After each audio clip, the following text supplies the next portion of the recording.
Kepada pembina upacara, hormat, gerak.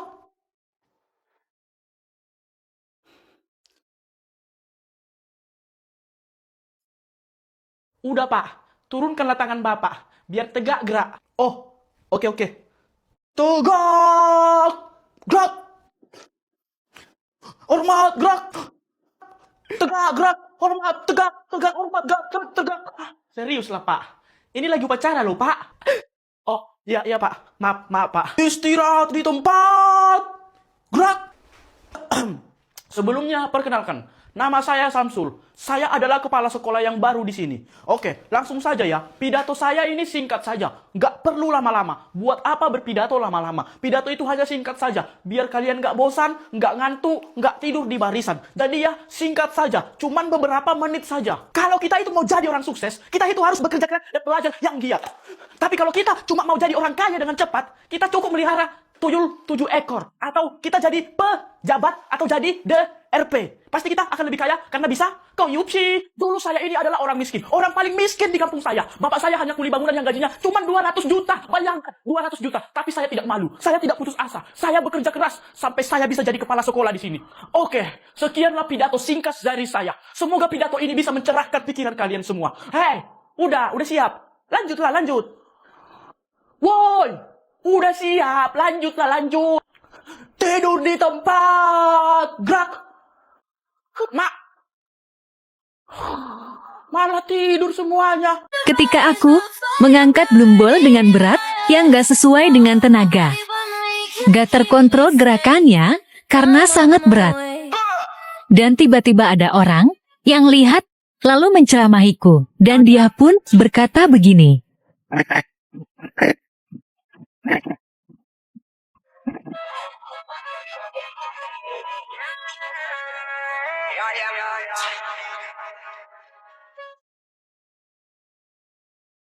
Lo siento mucho, pero me voy. Pura-pura ngerti aja, Porque a tu lado walaupun sudah mengerti. que nada soy. Y me cansé de luchar y de guerrear en vano, de estar en la línea de fuego y de meter la mano. Acepto mis errores, también soy humano. Yang dia bilang memang benar, tapi dia nggak tahu kalau tujuanku angkat berat begini supaya ada peningkatan. Seberat apapun, kalau terbiasa, pasti akan bisa diterkontrol pada waktunya. Setan! Mereka ini akan pergi ke sekolahnya, tapi sekolahnya angker kali, coy, atut. Woi. Ada bocil. Ngapain kau sini, Dek? Sama pula kita botak. Mama kau mana, Dek? Kenapa di sini kau? Ngomonglah, Dek. Jangan diam aja. Kau punya hidung, Kak? Udahlah, weh. Masuk ke kelas aja lah, kita nanti terlambat. Ayolah. Dan mereka pun pergi masuk ke dalam kelas yang sangat seram. Kelas kita ini seram kali kan, woi. Udah pasti itu namanya ini sekolah angker. Udah pasti seram. Woi. Guru kita udah datang. Diam.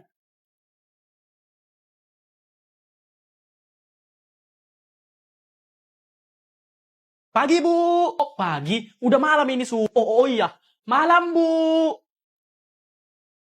Kayaknya ibu itu lagi nyuruh kita buat buka buku. Yaudah, ayolah kita buka. Ngomong-ngomong, woi. Guru kita itu seram kali ya. Iya kan, woi. Mukanya pun ditutupin pakai rambut. Woi. Kayaknya ibu itu mau membuka rambutnya. Kita harus lihat. Gak mau aku lihat. Takut.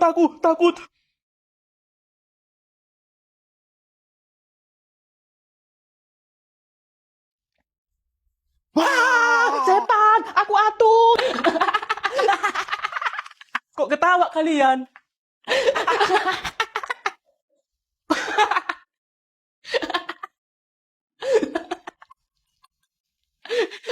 Kukira Mbah Kunti, rupanya Pak Gondoruo. Gondoruo. Pak, aku juara 1, Pak. Oh, juara 1. Tapi kan, Pak, juara 2-nya cewek Cina loh, pakai kacamata. Hah? Amazing, impossible. Ini harus kita kasih tahu ke semua orang di kampung ini. Ayo, Pak. Pak, anak saya ini juara 1 loh. Alah, baru juara 1. Biasa aja pun. Tapi kan Om, juara 2-nya cewek Cina loh Om, pakai kacamata. What? Impossible. Pak Jack, Anak saya ini juara 1 loh. Ya terus kenapa? Hah? Hubungannya sama saya apa? Juara 2-nya cewek Cina loh. Pakai kacamata juga. Luar biasa. Aku sangat bangga bisa punya saudara kandung seperti kau. Bu Yin, anakku si Samsul ini juara 1. Anakku pun juara 1-nya. Nggak ada aku pamer-pamerkan kayak kalian itu. Tapi Bu, juara 2 di kelasku cewek Cina loh, pakai kacamata. Hah? Nggak mungkin. Nggak mungkin itu. Mustahil. Woi, Pak Des. Anakku ini juara 1 loh Pak Des. Baru juara 1 aja udah bangga. Anak saya juara setengah. Biasa aja pun. Ya bangga lah Pak. Soalnya juara 2-nya cewek Cina pakai kacamata. Wah! Impossible. Tidak mungkin itu. Betul Pak. Aku nggak bohong. Kalau memang itu betul, coba buktikan. Mana cewek Cina yang juara 2 itu? Itu dia cewek Cinanya. Sini, sini, sini. Itunya. Ya udahlah ya. Duluan aku pulang. Itunya cewek Cina juara 2 yang kau maksud itu, Sul. Iya, Pak. Dialah juara 2-nya di kelas kami. Dan aku juara 1-nya. Hebat aku kan, Pak. Gigi kau itulah hebat. Udah, mulai besok. Gak usah lagi ke sekolah. Ayo kita pulang. Dek, mari dek. Ya, Kak. Nama adik siapa? Mia. Adik tahu nyanyi tak? Tahu. Mari ikut kakak nyanyi sama-sama.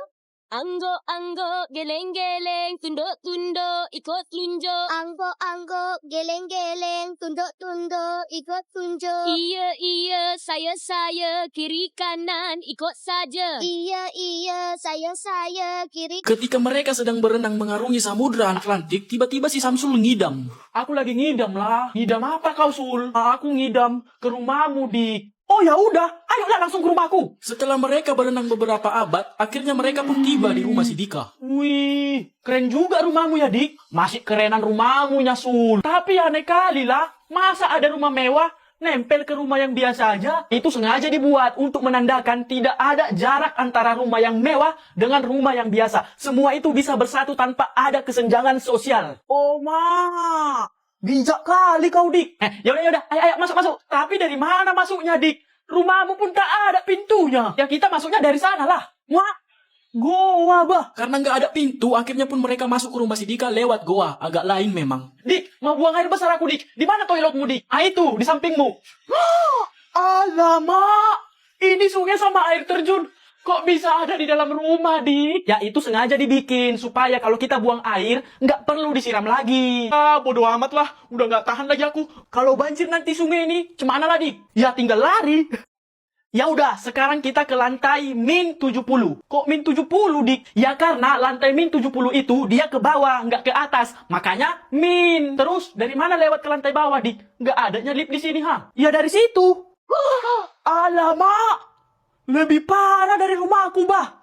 Nggak betul lagi ini, Udah, ayolah, kita langsung lompat. Akhirnya dengan terpaksa mereka pun lompat ke lantai minus 70. Nah, inilah kamarku, woy. Ini kamar apa hutan, Dik? Ya kamar lah, mana ada hutan kayak gini. Tapi kayak hutannya, Dik. Ya ini sengaja modelnya dibikin gini, supaya kalau kita bangun tidur, bisa langsung makan pohon.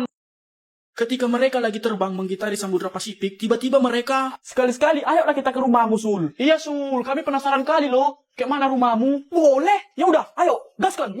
Setelah mereka terbang beberapa jam, akhirnya pun mereka sampai ke rumah si Samsul. Oh, Mak. Cantik kali rumahmu ini, Basul. Tapi sayang, pintunya bentuk lop. Pintu kok bentuk lop? Kenapa dibikin bentuknya lop? Biar kita ketika masuk, itu penuh dengan cinta. Widih, amazing. Ya udah, ayo, masuk. Alamak. Kenapa kau, Jor? Lihatlah itu, Dik. Wah, ada bandara di dalam rumahmu, Sul. Iya, jadi ini itu dibikin sengaja biar kami itu bisa cepat berangkat langsung ke luar negeri. Nggak harus ngantri. Tapi pesawatnya mana, Sul? Ini pesawatnya. Hah? Emang bisa? Pakai ini, Sul. Dari mana masuknya? Mungkin dari sininya masuk dia, Jor. Sekarang ayo kita ke lantai 1070. Bentar. Ini sepedamu, Sul. Iya. Cuma udah lama nggak kupakai sepedanya ini. Gede kali, Cok, sepedanya. Kayak mana cara naiknya ini, Sul? Gampang. Tinggal dilemparkan aja kayak gini kok. Tuh, langsung sampai nanti ke atas. Agak lain, Udah, ayolah langsung ke atas, ayo. Mereka pun pergi naik ke lantai 1070 menggunakan lift. Nah, kalau ini itu kamarku. Wih, mewah kali kamarmu ya, Sul. Iya kan? Tapi tempat tidurnya mana? Kok nggak ada? Ada kok. Tuh. Alamak, cemana kau tidurnya di situ, Sul? Gampang, tinggal pakai magnet di sini, terus kita kayak gini, nanti itu ditarik ke atas, nempel deh. Terus, perosotan itu untuk apa dibikin di situ, Sul? Ya ini untuk turun langsung ke bawah lah, biar cepat. What? Ciudet.